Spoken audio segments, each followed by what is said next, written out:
Assalamualaikum warahmatullahi wabarakatuh.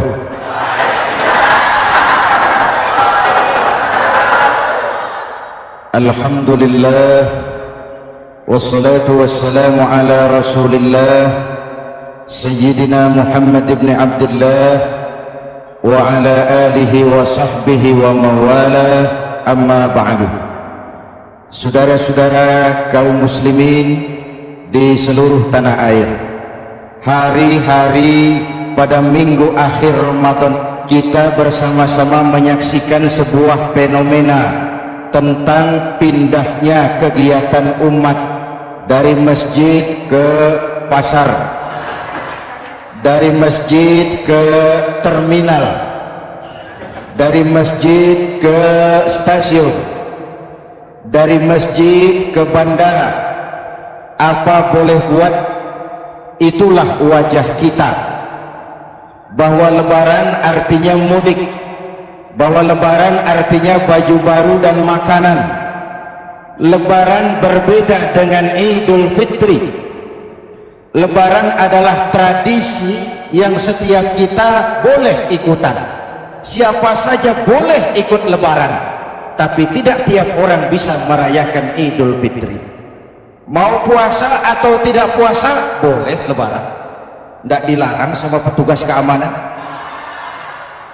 Mau ibadah Ramadan atau tidak melaksanakan ibadah Ramadan boleh ikut lebaran, tapi tidak berarti merayakan Idul Fitri, karena selalu ada kos dari apa saja yang kita lakukan.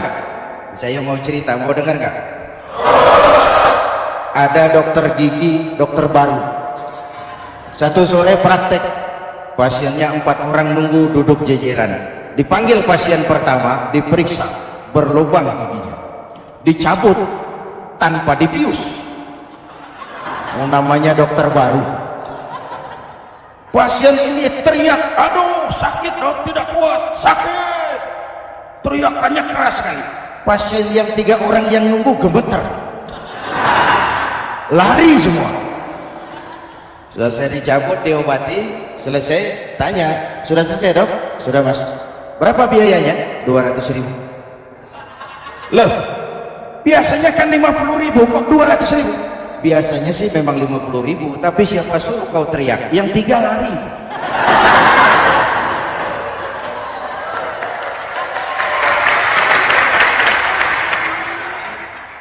Cerita pendek ini ingin berpesan kepada kita, selalu ada ongkos yang harus kita bayar dari apa saja yang kita lakukan. Mau ibadah atau tidak, mau jadi orang baik-baik atau jadi bajingan paling tengik, mau berbuat salah atau berbuat soleh, selalu ada kosnya, selalu ada ongkosnya. Kita bicara kembali kepada fitrah, Idul Fitri. Bagaimana caranya? Pertama, saya ingin mengutip bagian pendek dari ayat 185 Al-Baqarah. Walitukmilul iddata walitukabbirullaha ala ma hadakum wala'allakum tashkurun. Ada 4 hal dari cuplikan ayat pendek ini. Pertama, walitukmilul iddata, hendaknya engkau sempurnakan jumlah bilangan hari puasamu. Berpuasa sebulan penuh. Sebulan penuh itu bisa 29, bisa 30. Pak, kalau beda pendapat bagaimana? Ada yang lebaran tanggal 5, ada yang lebaran tanggal 6. Hadirin, bagi yang punya kemampuan berijtihad, silahkan melakukan ru'yatul hilal. Bagi yang tidak, lebih aman ikut pesan Nabi. Apa pesan Nabi? Fa iza talaftum fa alaikum bisawadil a'zam ma'al haqqi wa ahlihi. Kalau kamu berbeda pendapat, ikut golongan terbanyak yang benar dan ahlinya. Jadi walaupun banyak, kalau tidak benar dan bukan ahlinya, tidak usah ikutin. Banyak, benar dan ahlinya. Contoh, 100 insinyur berbeda pendapat dengan 10 kiai tentang doa kunut. Yang diikuti pasti 10 kiai, bukan 100 insinyur. Betul? Atau sebaliknya, 10 insinyur berbeda dengan 100 kiai tentang konstruksi jembatan. Yang diikuti tentu 10 insinyur benar dan ahlinya. Maka yang paling aman kita punya Departemen Agama. Departemen Agama punya ahli dari MUI, dari Nahdlatul Ulama, dari Muhammadiyah, dari Al-Wasliyah, dari Syarikat Islam, dikumpulkan melakukan Ru'yatul Hilal. Yang paling aman, dengari saja pengumuman Departemen Agama.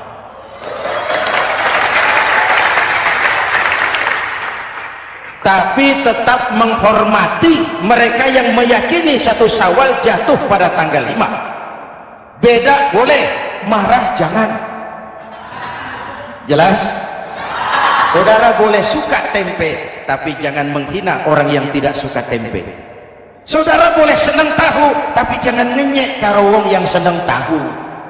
Hadirin yang saya hormati, walitukmilul iddata. Kalau mau kembali kepada fitrah, sempurnakan jumlah bilangan hari puasamu. Makna sempurnakan di sini 2, sempurnakan 1 bulan penuh dan sempurnakan semangat puasamu. Walaupun Ramadan berakhir, puasa jangan selesai. Kenapa? Tangan kita masih tetap terus puasa dari mengambil yang bukan milik kita. Lidah kita walaupun Ramadan sudah selesai tetap berpuasa dari memfitnah dan menggunjing orang lain. Kaki kita walaupun Ramadan sudah selesai tetap puasa dari berjalan ke tempat yang tidak baik. Perut kita tetap berpuasa dari kemasukan barang-barang yang haram. Sempurnakan semangat puasamu. Sikap disiplin, sikap jujur, merasakan kehadiran Allah dekat dalam hidup. Nih contoh ringan. Tadi waktu asar dan zuhur saudara sholat apa tidak? Sholat. Waktu sebelum sholat kan berwudu. Ketika berwudu kan berkemur. Umpama waktu berkemur itu saudara korupsi, sedikit saja airnya saudara minum, saya yakin jangankan petugas keamanan, teman wudu sebelah pun tidak akan tahu kalau waktu berkemur saudara korupsi. Kalau selesai Ramadan ini diterjemahkan, insya Allah negara kita bersih, berkurang korupsinya. Hadirin yang saya cintai, saya kembali kepada pesan Al-Baqarah 185 tadi. Walitukmilul iddata, sempurnakan jumlah bilangan hari puasamu. Puasa sebulan penuh dan kemudian lanjutkan semangat Ramadan. Disiplin, merasakan diri di bawah pengawasan Allah. Sekarang ini Allah ditekan. Kita iman dalam ucapan tapi sekuler dalam perbuatan. Tuhan cuma ada di masjid, di kantor Tuhan hilang, maka korupsi merajalela. Tuhan cuma ada di masjid, di pasar Tuhan hilang, maka timbangan tetap curang. Iman dalam ucapan tapi sekuler dalam perbuatan. Kalau jiwa dan semangat Ramadan kita bisa terapkan, insya Allah korupsi akan berkurang. Sekarang kan kita prihatin, yang tadinya teriak-teriak wong cilik malah ribut rumah mewah. Yang tadinya teriak-teriak rakyat kecil sekarang malah ribut soal villa 5 miliar. Ini kan menyedihkan, memilukan dan memalukan, tidak punya sense of crisis. Nah, saya juga nggak tahu apa itu. Udah dengerin aja, kenapa sih? Usil benar. Padahal ekonomi kita masih terpuruk, lapangan kerja sulit, jumlah pengangguran rata-rata 2 juta orang per tahun. Lapangan kerja baru sulit terbuka karena investor jangankan yang dari luar mau masuk, yang di dalam siap-siap keluar. Terakhir kita dengar Sony, pabrik elektronik besar, mau cabut lagi pindah invest ke Taiwan, menyusul pabrik silet yang di Ciputat ini. Ketika ditanya apa investasi di Cina lebih murah, tidak, dia bilang lebih mahal, cuma lebih pasti. Di Indonesia murah, cuma mejanya kebanyakan, biaya siluman namanya siluman gak karu-karuan, keluar uang banyak, urusan tidak pasti, capek. Disahkan undang-undang penyiaran yang justru ditolak oleh masyarakat penyiar sendiri. Industri penyiaran bakal kolaps karena sekarang ini boro-boro mereka industri televisi mau break even point, mau pulang modal, dengan ke depan bisa bangkrut. Akibatnya bisa kita pastikan, jumlah pengangguran makin bertambah. Hadirin yang saya hormati, kita memang setuju jangan terlalu mengadopsi siaran-siaran televisi dari luar, kita harus punya filter. Tapi pada sisi yang sama kita juga harus memperhatikan lapangan kerja buat rakyat kita. Walitu pemilul iddata, sempurnakan jumlah bilangan hari puasamu. Kalau jumlah hari puasa sudah sempurna, tuntunan yang kedua dari Al-Quran, walitukabbirullah, hendaknya engkau agungkan nama Tuhanmu. Takbiran, takbiran itu bisa sendiri, bisa berjamaah, bisa di rumah, bisa di masjid, bisa di surau, bisa dengan pawai keliling, asal dilaksanakan dengan tertib dan tidak mengganggu lalu lintas umum. Prakteknya yang terjadi, pawai keliling itu mengganggu ketertiban umum, perang petasan, mengganggu lalu lintas, terjadi macam ada yang takbiran bawa bendera partai. Innalillahi wa inna ilaihi raji'un. Ini takbir politik. Hadirin yang saya hormati, kalimat takbir dalam kondisi kita, saya ingatkan kepada satu ungkapan Bung Tomo. Bung Tomo, pelaku sejarah, tokoh 10 November yang dikenal sebagai Hari Pahlawan, dalam satu pidatonya saya ingat pernah berkata, andai kata tidak ada kalimat takbir, ini ungkapan Bung Tomo, andai kata tidak ada kalimat takbir, saya tidak tahu dengan apa saya harus menggerakkan putra-putra terbaik bangsa untuk bangkit berjuang melawan penjajah.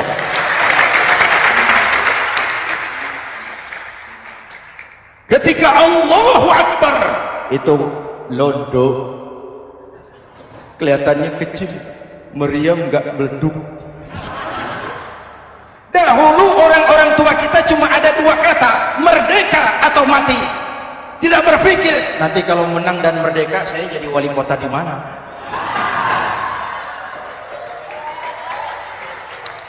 Kalimat takbir, bangsa ini harus bangkit dari keterpurukan. Bangsa ini harus bangkit mengejar ketinggalan-ketinggalannya. Bangsa ini tidak boleh terpuruk terus, dan semangat takbir harus menjiwai kita.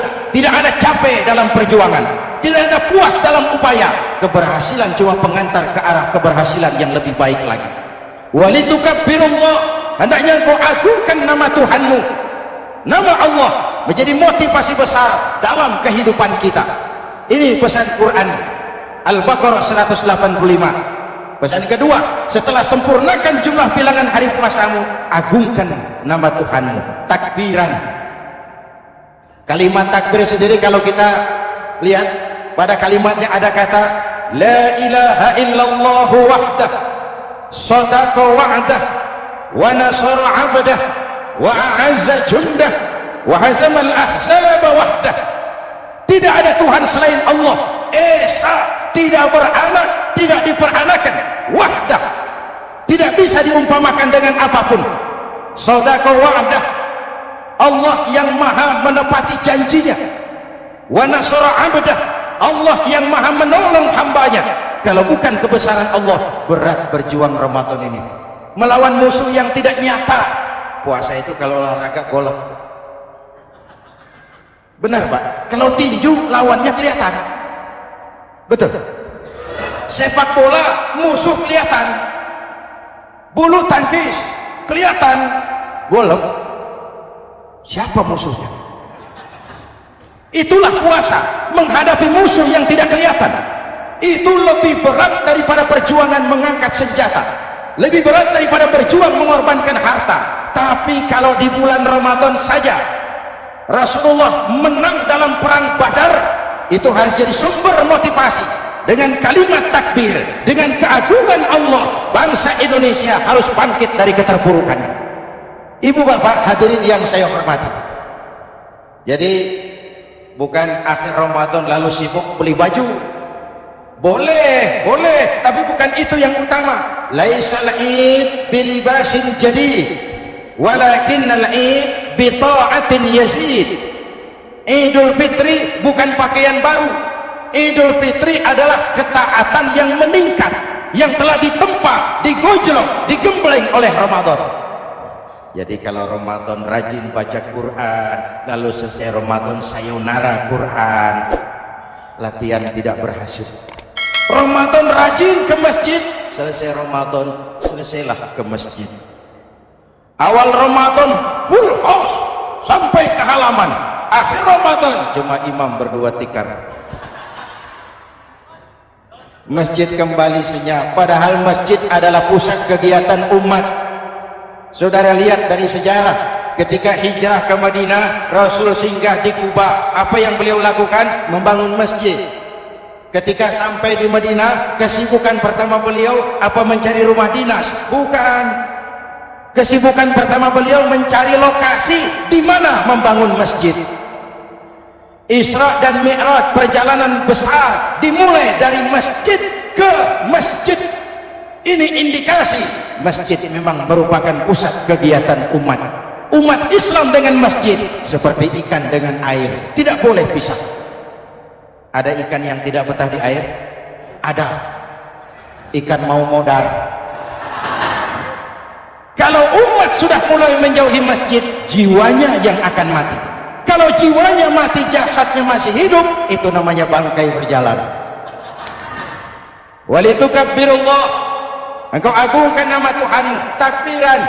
Setelah berjuang penuh, membina takwa, mengharap ridho, mengendalikan nafsu. Ingat loh, puasa itu bukan menghilangkan nafsu, mengendalikan, menempatkan pada tempatnya.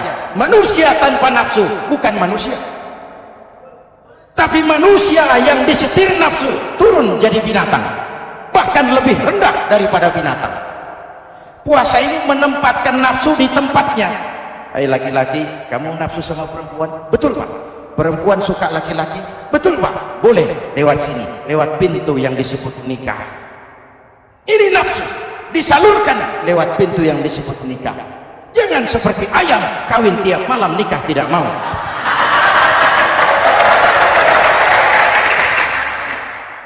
Hai manusia, nafsu kepada materi, kepengen kaya? Iya Pak. Boleh. Usaha yang halal, jual beli yang halal. Wa ahallallahu al-bai'a wa harrama riba. Allah halalkan jual beli. Jangan ingin kaya lalu makan renten, ingin kaya lalu korupsi, ingin kaya lalu buka peternakan tuyul.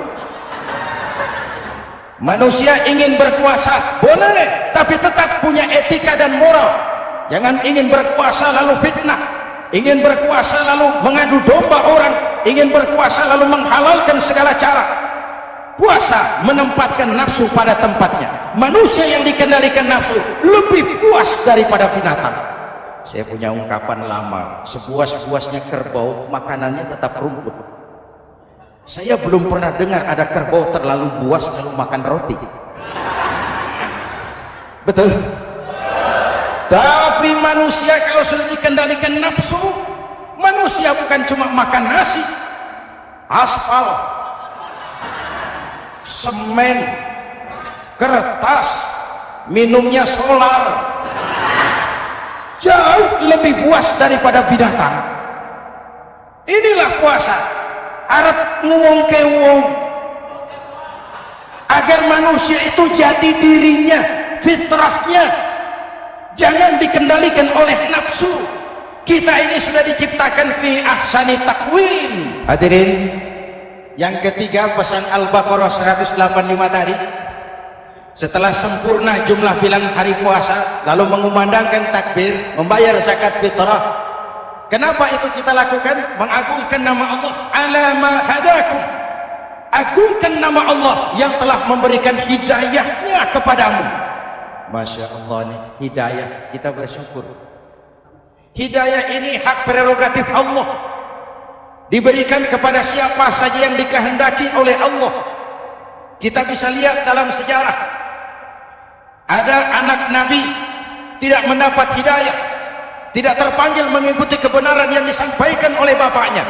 namanya Kan'an, putra Nabi Nuh. Ada ayah Nabi bernama Azar, ayah Nabi Ibrahim, putranya penegak tauhid, ayahnya produsen berhala. Ada istri Nabi, istrinya Nabi Lut, tidak mendapat hidayah, tidak terpanggil mengikuti kebenaran. Lalu Abu Jahal, Abu Lahab, paman Nabi, melihat Nabi, menyaksikan mukjizat, mendengar wahyu, melihat tutur kata Nabi, hidayah tidak datang kepada dia, maka mereka tidak terpanggil mengikuti kebenaran. Kita alhamdulillah keponakan Nabi saja bukan, mendapat yang namanya hidayah. Ini harus kita pelihara, kita jaga baik-baik, karena ini merupakan hak prerogatif Allah.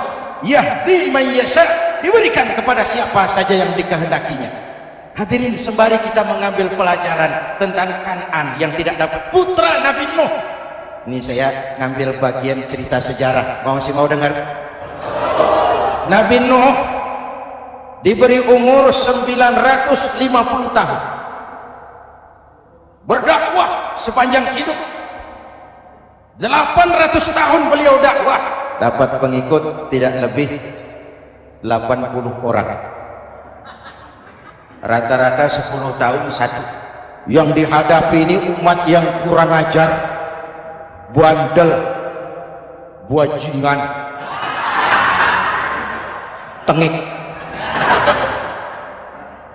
Kalau diceramahi, telinganya ditutup dengan tangannya. Ini saking kurang ajarnya ini umat. Diberikan dakwah, telinganya ditutup dengan tangan.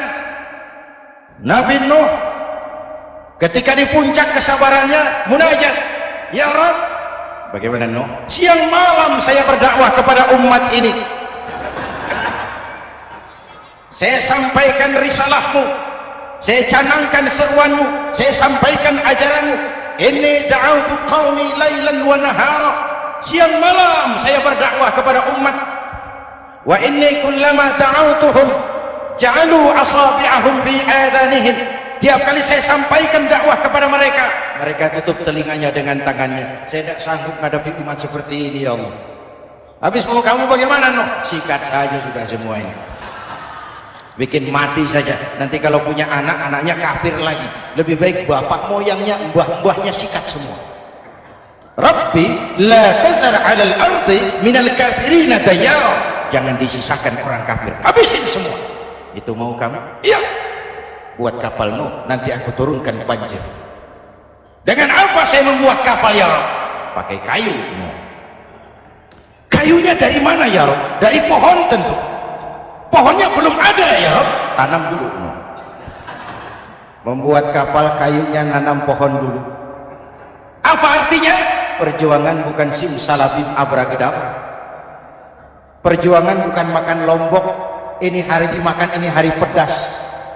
Perjuangan itu proses, ada keringat, ada air mata, ada darah, tempo-tempo nyawa. Itulah perjuangan. Sudah pohon ditebang, buatkan kapal di tengah kampung. Umat unjuk rasa lagi. Nuh makin gila, bikin kapal di tengah kampung, mau belayar kemana? Selesai Nuh, selesai ya Rabb. Naik. Orang-orang yang beriman bersamamu naik. Binatang serba sepasang naik. Naik Nuh, naik. Orang beriman naik. Binatang serba sepasang. Gerimis mulai turun. Setelah kapal semua terisi, Nabi Nuh kontrol. Sudah naik semua. Sudah Nuh. Mas Bejo ada? Ada. Bawa painem, naik sudah masuk. Oke, Kan'an anak saya ikut tidak naik kapal. Kami tidak lihat Nuh. Turun ke bawah. Ada Kan'an, kami tidak lihat Nuh. Naik ke atas puritan. Kelihatan Kan'an tidak ikut naik kapal. Kumpul bersama orang kafir di daratan. Inilah potret kehidupan. Kumpul dengan orang-orang kafir. Berapa banyak anak-anak kita tidak mau ikut orang tuanya ke masjid, kumpul dengan orang-orang kafir di tempat maksiat. Nuh karena sayang kepada anak, dari atas kapal memanggil, ya bunayya arkam ma'ana. Ini bahasa orang manggil. Kan'an, kesini nak, naik kapal sama papi. Ini terjemahan bebas. Jawabkan Andi bawah. Tidak mau Pak, saya di sini saja. Jangan nak, Allah sedang murka, akan turun banjir. Kalau datang banjir Bapak, sa'awi ila jabalin ya'simuni minal ma'. Saya akan naik ke gunung tinggi yang bisa menyelamatkan saya dari banjir. Kan'an naik ke gunung tinggi, gunung pun tenggelam dihantam banjir. Dalam puncak kepedihan, Nabi Nuh akhirnya sadar. Ya Allah, kalau orang kafir tenggelam, memang saya yang minta, tapi Kan'an kan anak saya. Nuh, anggap Kan'an bukan anakmu. Wa innahu amalun ghairu salih. Nuh sadar, akhirnya bilang, ana urid wa anta turid wallahu fa'alun lima yurid.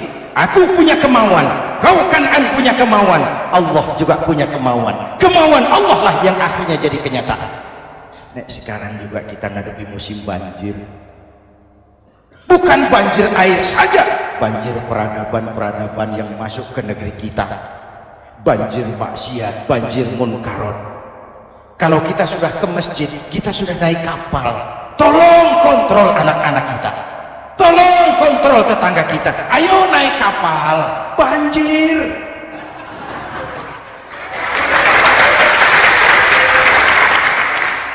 Ditutup ayat ini dengan wala'allakum tashkurun, atas hidayah yang diberikan kepada kita. Kita bisa melaksanakan ibadah Ramadan, bisa takbiran, dan diakhiri dengan ungkapan tasyakkur. Tasyakkur dan tafakkur, mensyukuri nikmat. Saya berulang kali mengingatkan, nikmat bisa berubah menjadi azab kalau kita tidak pandai mensyukurinya. Bayangkan Pak, tahun 87-an kita itu jadi negara yang berswasembada pangan. Beras kita cukup untuk rakyat kita. Sekarang kita jadi pengimpor beras terbesar. Kita beli beras ke Vietnam, kita beli beras ke Thailand, ke negara-negara yang lebih kecil dari kita. Kenapa? Karena sawah kita tanami gedung dan beton. La in syakartum la azidannakum wa la in kafartum inna adzabi lasyadid. Kalau kamu bersyukur, aku tambah nikmat. Kalau kamu ingkar, tidak pandai bersyukur, awas, azabku pedih. Maka ungkapan saya, orang kaya bisa masuk surga karena hartanya, orang kaya bisa masuk neraka juga karena hartanya. Syukur apa tidak syukur? Pejabat bisa masuk surga karena jabatannya. Pejabat banyak yang masuk neraka juga karena jabatannya. Syukur apa tidak syukur?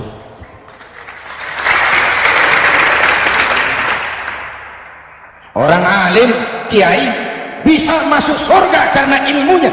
Orang alim pun bisa masuk neraka lebih dulu dari penyembah berhala juga karena ilmunya.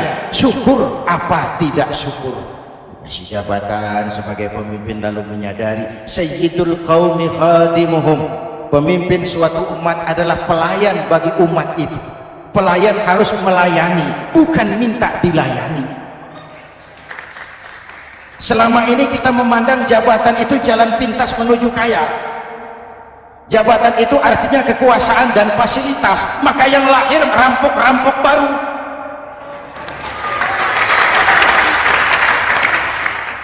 Jabatan adalah alat untuk pengabdian di tengah rakyat yang sedang susah, di tengah negara yang sedang terpuruk. Kita memerlukan pemimpin-pemimpin yang sadar sayyidul qaumi khatimuhum. Pemimpin suatu kaum adalah pelayan bagi kaum itu sendiri.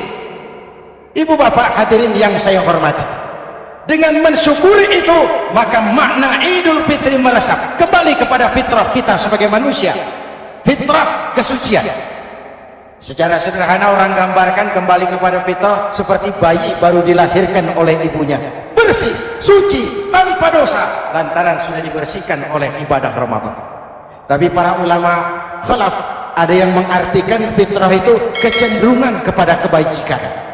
Kecenderungan kepada kebaikan itu juga fitrah. Kembali kepada fitrah manusia, kecenderungan untuk berbuat baik. Kita lahir bayi tidak punya dosa, betul?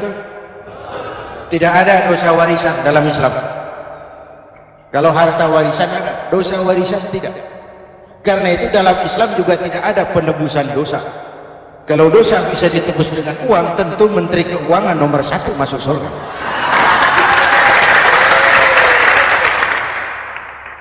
Dosa dalam Islam ditebus dengan taubat, langsung kepada Allah, sonder calo.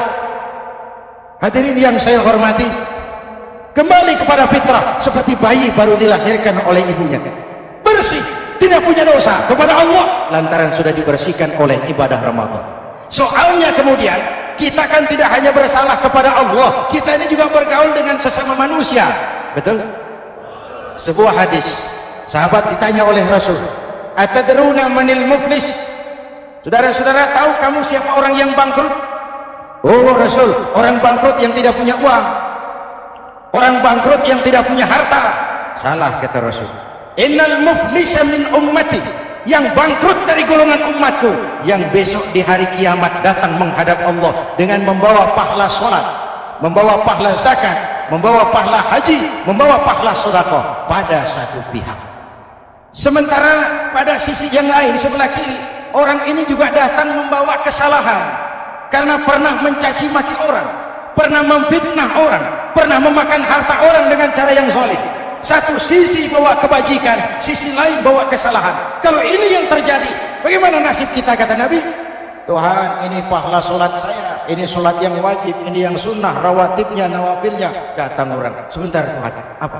Dia memang rajin solat, tapi saya pernah dicaci maki, hancur nama saya, remuk hati saya. Di dunia saya tidak bisa membalas karena dia lebih berkuasa. Sekarang saya menuntut keadilan. Betul? Ya Tuhan, sini pahala solatmu, kasih orang yang kau caci maki.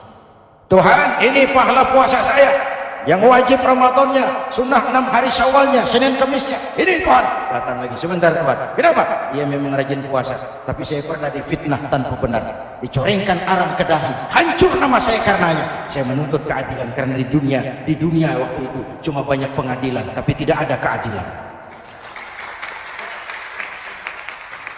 Benar? Benar. Pahala sholatmu kasih orang yang kau fitnah. Tuhan, ini pahala zakat saya. Datang lagi, Tuhan, dia memang suka zakat, tapi korupsinya lebih besar dari zakatnya. Nuntut keadilan, sini pahala zakatmu kasih. Kalau habis pahala kebaikan, orang yang menuntut masih banyak, diambillah dosa orang yang kita sakiti, diberikan kepada kita. Pahala dipreteli, dosa diberikan. Apa enggak bangkrut? Ibarat orang dagang, modal habis, tagihan hutang datang terus. Kenapa? Orang ini cuma baik hubungannya kepada Allah, tapi tidak baik hubungannya dengan sesama manusia. Karena itu, dalam konteks dengan fitrah, manusia makhluk yang fitrah. Apa fitrah itu? Pertama, manusia makhluk yang bertuhan. Itu fitrah. Mengingkari Tuhan, mengingkari fitrah. Yang kedua, manusia makhluk sosial, zon politikan. Itu fitrah. Kita tidak bisa hidup sendiri. Betapa dan siapapun kita memerlukan yang lain. Maka nuansa Ramadan intinya adalah silaturahmi. Nuansa Idul Fitri silaturahmi antar sesama kita. Ada baiknya saya ingatkan lagi sebuah hadis. Masih mau dengar? Selesai sholat Id, sahabat mendengar Rasul mengucapkan amin 3 kali. Amin, amin, amin. Ya Rasul, ada apa? Tadi turun Jibril selesai sholat, mau berdoa. Muhammad, aku mau mohon kepada Allah, mau kau aminkan? Silahkan Jibril. Jibril doa, Rasul amin. Doanya 3 macam permohonan, maka Rasul 3 kali mengucapkan amin. Kalau sudah Jibril yang doa, Rasul yang amin, apa ya doanya ditolak? Apa isi doanya? Yang pertama, ya Allah, doa malaikat Jibril, hari ini 1 Syawal, waktu itu doanya, saya mohon kepadamu, jangan engkau terima puasa dan ibadahnya anak yang durhaka kepada ibu bapaknya. Rasul mengucapkan amin. Renungan buat kita. Itu sebabnya barangkali sesibuk-sibuk di Jakarta masih mau mudik nemui orang tua. Yang kedua, ya Rabb, saya mohon kepadamu, jangan engkau terima puasa dan ibadahnya istri yang durhaka kepada suaminya. Amin. Kedengaran Bu? Ada ibu-ibu tanya, Pak, kalau suami yang durhaka sama istrinya bagaimana? Hadisnya tidak menjelaskan itu, Bu.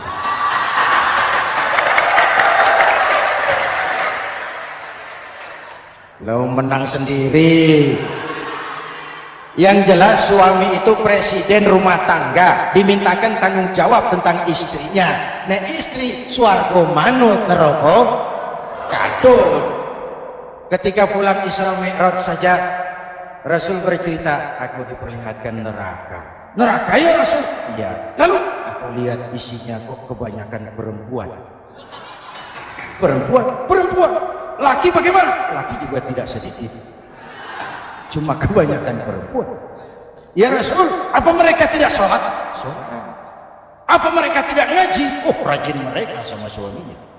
Kenapa banyak mereka di sana? Rasul senyum dan menjawab, hunna yakfurnal asir. Umumnya perempuan kurang bisa terima kasih sama suaminya.